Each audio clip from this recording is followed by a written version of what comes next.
So in this video, I'm going to be talking about some van life laundry hacks. And if you stick around to the end, you're going to get some bonus footage of how I actually used to do laundry off-grid in Bolivia.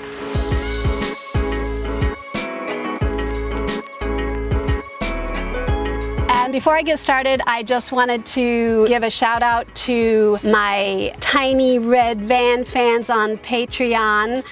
Jeanette was #1 over there, and then May and Gary and John and Carla. Thank you guys so much for hopping over there, and for anyone else who's interested, just hop on over as well. There's some other things that we can get going there. I love learning more about each of those individuals since they've been on Patreon. I often get questions about how I do laundry, and I guess if you've never had to do laundry while on the road or outside of your house, it is a little bit of a mystery. But there are several things that you can do while you're on the road. And believe me, when I first started out, or actually when I used to do road trips, I never really noticed these things, but as you kind of do it, they start kind of getting on your radar. So trust me, even if you are new to this, after a while, you will start seeing the things that I'm about to talk about. So #1, go to a laundromat. If you're out boondocking somewhere, it's pretty easy to actually, even when you go through a town, you might already see some of the laundromats that are nearby. And if not, if you've got self-service, you can Google it and it'll say where are the laundromats near me, and you can just go into town and do laundry that way. And a lot of people that you meet along the way at the sites, maybe that you'll see other campers there or other people who are boondocking with you, you can just ask them, hey, do you know of any places that you do laundry around here? And usually you'll find that. So that's #1. #2 is truck stops and gas stations.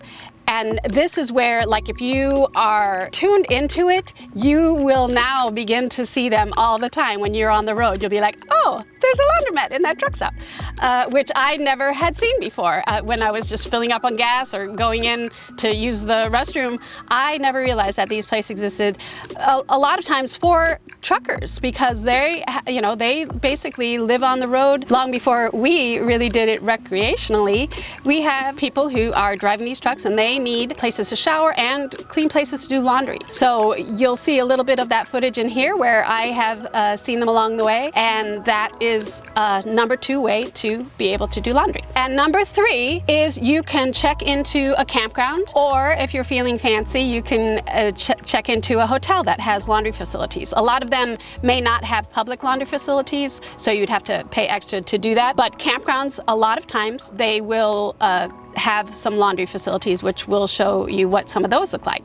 And again, if I'm out for a period of time, sometimes I just splurge and spend the money and go to a campground for the night where I can get a hot shower and do my laundry and do things like that and just have a night like that. That's not my preferable way, but a lot of times that is what people do regularly. So if you do that regularly, that is awesome. And for me, I prefer to save money while I'm on the road, and that's why I created Ladybug Out how she is, so that I can be out and I don't have to hook up to anything and I don't have to spend the money to do that. And I'd prefer to spend my money with gas, and then I can go further and longer doing that. So that's just a personal preference, but that is definitely an option and a good one. And some of you who've watched my other videos have seen this little laundry hack. These are eco-friendly laundry strips. There's several brands out there. This one I really like. They're literally just strips. I'll show them to you again. This is how they look. They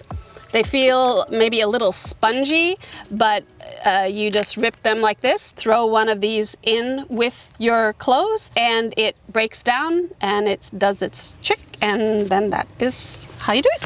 I also have 3 little tips or laundry hacks for when you're in between loads that will maybe extend the amount of time before you have to do a load of laundry. Again, this is all according to what your comfort level and everything is. But for me, I find that these things really help me to be out, still feeling fresh, having clean clothes when I don't have time to go do a load of laundry. Number one is spot clean. So what I do is I have a mixture of baking soda, so about a tablespoon of baking soda with any kind of Dr. Bronner's soap, because this is eco-friendly. So you would put about a couple drops, I put maybe 5 drops of Dr. Bronner's soap with a tablespoon of baking soda. And then this is a mixture of hydrogen peroxide with water. And sometimes if I'm somewhere where I can get to I don't carry around my 3% hydrogen peroxide with me on the road, like a big one. But if I'm somewhere where I can do that, I'll add that to it, about maybe a half a cup, or just to fill the bottle, basically. Or I use this if I have to. And then what I would do is just spray this mixture right on a spot, or like especially if I get something dirty, like I'm out and I'm hiking and I fall or rub against something that gets either my shirt or my pants with a spot in it, I can just spray it on, scrub it off, and then that will kind of keep it from feeling like I'm dirty all the time. The second little hack is to just soak or hand wash a few items at a time in a small tub. Sometimes, depending on where you are, you may not have the water to do this, but you could get it in a nearby stream or something like that. It doesn't have to be super clean water because it's just for your laundry. But then again, putting a little bit of Dr. Bronner's soap in and kind of swishing it around, just like you would if you were using like Woolite or something like that. I've also been doing some research about more eco-friendly brands, because Dr. Bronner's isn't really a laundry soap, but I figure since it's eco-friendly and it's a soap, it'll do the trick until I have to do laundry. So if there's some, like undergarments or smaller shirts or shorts or socks, or, even one item at a time, like that, sometimes you can just put your pants in if that's the only item. But my tub is decent size so that it can fit a couple articles of clothing in it, and then you just kind of let it soak for a while, then you just wash it around and then rinse it and then let it dry out in the air. I mean, you might want to rinse it with some water in the tub again after the soapy part. So that works really well for just a few items, and I do that probably more often than anything else. And Johnny's Journey just did a video on a laundry bag that you put everything in it and you kind of swish it around, and it's literally just like a little bag that you can seal up and do the same thing with. So that might be something you'd want to check out. I thought it was kind of a cool thing. My number 3 hack is something that, like, if you are a little leery of me sharing too much information, but this is something that it's a game changer for me. But there's this brand called Lumi deodorant. It's a woman she came up with this aluminum-free, baking soda-free, cruelty-free deodorant that comes in several different fragrances or whatever, but I use the unscented. And you can put it under your arms, under, on your feet, anywhere that you don't want odor to be created, because it is called a pre-odorant, I guess is what they say. And it works to help stave off the odor-causing bacteria. So for me, I'm very skeptical with these things, and I was like, whatever. I liked the story. It's a woman who created this, who I thought, wow, this is kind of cool. She was looking for aluminum-free and deodorants that worked well, and so I love that story, so I thought I'd try it out. The claim is that it will keep you fresh for 72 hours. So I put it to the test. Now, I usually do not go without bathing for 72 hours, but I did to try it, and it worked. But usually I bathe every evening, so I'm fresh for the next day, and I go to bed fresh so that my beddings and everything stay clean for longer. And this has really been a game changer, because it will just, it's not like it's cleaning the fabric, but it's keeping the fabric from getting that odor-causing bacteria on it in the first place.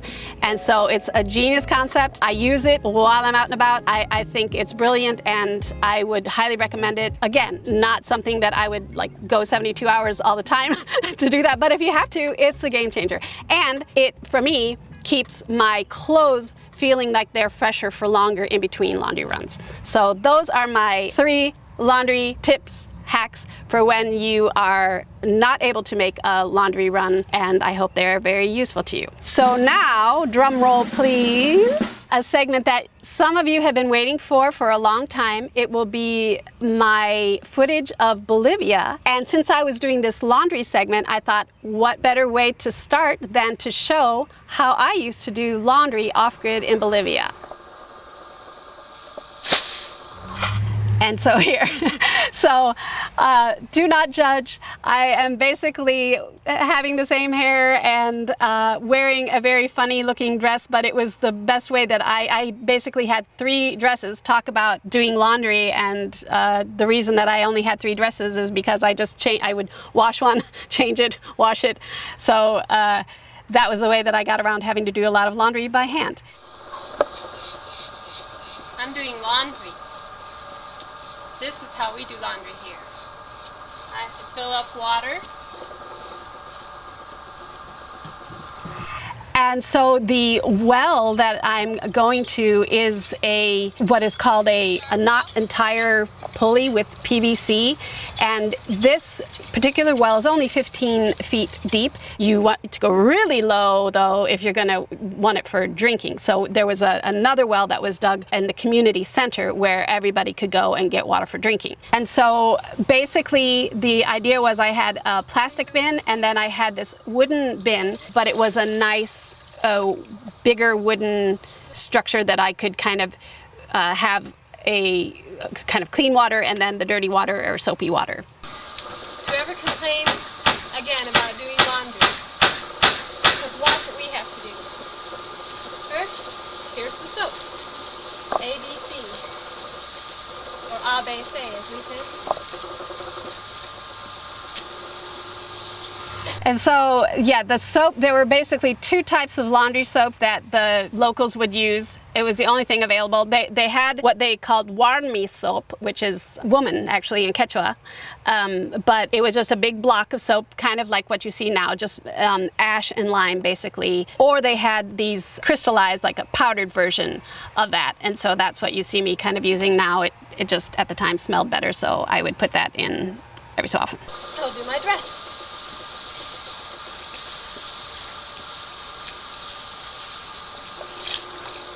This is warmi soap.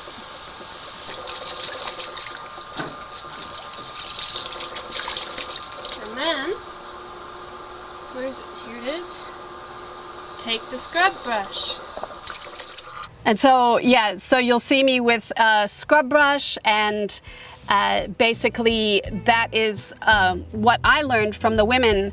Now, a very interesting story that I have to tell. After having lived in the community for a couple months, I was going around to where women would be during the day. A lot of them went to the fields with their babies and they cooked food while men kind of harvested or planted rice. I had been going to community meetings, which they had weekly on Saturdays, and said, hey, you know, like, let's get together and figure out what we can start doing as maybe some projects. It's called participatory development. It's something that you try to get the people involved in what are the kinds of things that they're interested in doing. And I kept calling these meetings and nobody would show up. And so I was thinking, okay, I mean, I was just new learning Quechua, so is my Quechua not good? I would sit for hours at the school and wait for them to come and nobody would show up. So finally I decided I'd go where they are, and I was sitting next to somebody who was doing her laundry in a water hole near one of the paths, and she was doing the same process. But then I kind of got up the courage and, you know, figured it all out how I would say it in Quechua, because she was one of the wives of the community leaders. So I thought that I could get some good information from her, and I said, why isn't anybody coming to these meetings? Because I thought that that's what you wanted. And she stopped what she was doing and looked me in the eye, and she's like, if you're here to tell us what to do, go away. But if you're here to learn from us and be with us in this process, then stay and you'll learn from us. They thought that I was there to kind of change things up. And so what I learned was that you have to really build trust. You have to be with people in their circumstances. Do a few loads of laundry with them before they can trust you and before they can see that you're really there and you're going to stay there and you're going to be with them through it, through that whole process. So that was a very profound experience doing laundry. So take it as you will.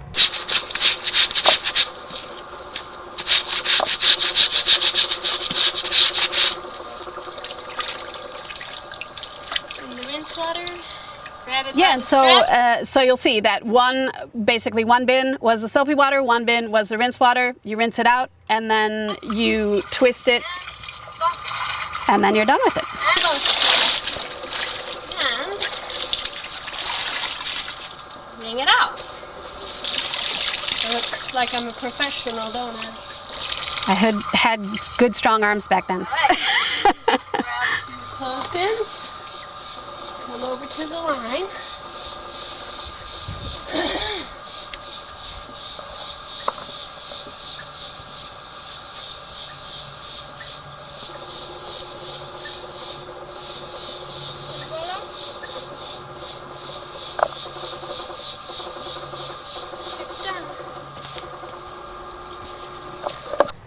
And that is how I do laundry. Thank you for watching. I hope it was enjoyable for you, and I will see you in the next video.